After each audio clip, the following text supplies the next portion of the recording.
নম্বর প্ল্যাটফর্মের ড্রাইভার সাহেবকে সবাই মিলে ধরেছে। তো ড্রাইভার সাহেব কিছু করেছে নিশ্চয়ই।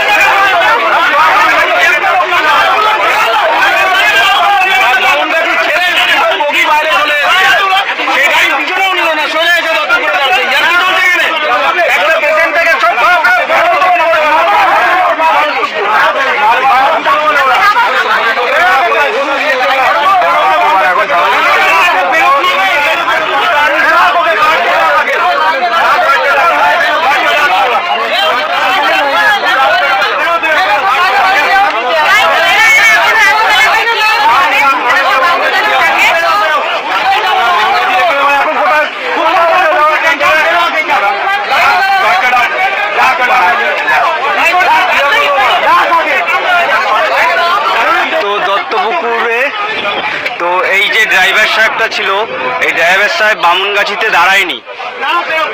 দুটো তিনটে বগি বামুনগাছি আগে স্টেশন পার করে দাঁড়িয়েছে, গাড়িটাকে পেছনেও নেয়নি। সেই জন্য দত্তপুকুরের মানুষ প্রচণ্ড ক্ষিপ্ত হয়ে ট্রেনটাকে অবরোধ করেছে। তোমরা দেখো।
ওইভাবে টেনে নিয়ে বেরিয়ে চলে আসলো,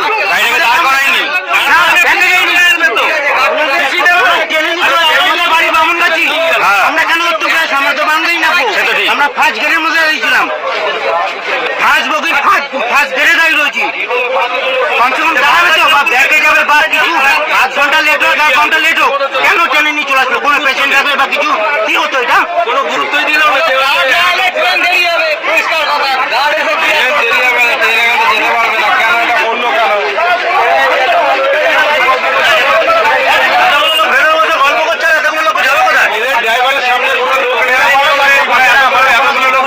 কতজন আছে দেখি, কতজন আছে দেখি, এরা কতজন আছে, কতজন আছে এরা? ওই যে 4-5 জন, 2জন, এত কজন মিলে ঢুকেছে একটা বগির মধ্যে। কি সুন্দর! কালকে ট্রেন, পরশুদিন প্লেন, সবকিছুদের জন্য শেষ হয়ে যাচ্ছে।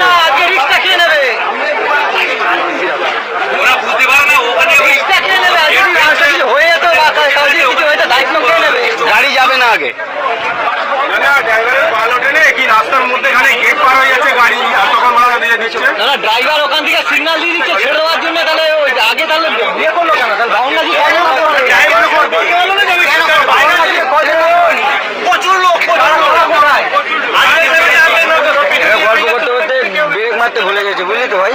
ঠিক আছে,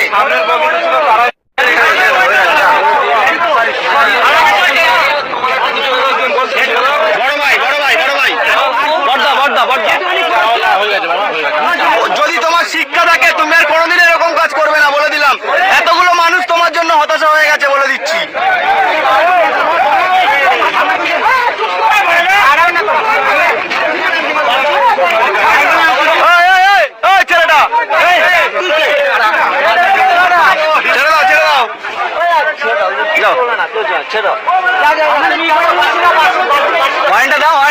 যাও যাও। আর এরকম ভুল যাতে নেক্সট টাইম না হয় দাদা, আপনার শিক্ষিত লোক এরকম ভুল করলে কিন্তু মানুষের জীবন নিয়ে খেলামেলা করবেন না বলে দিলাম। একটু সিরিয়াস হন, ঠিক আছে? হুইসেল দিন, যান চলে যান। আজকের মতো ছেড়ে দিলাম, এরকম মানুষের জীবন নিয়ে এরকম করবেন না আপনি।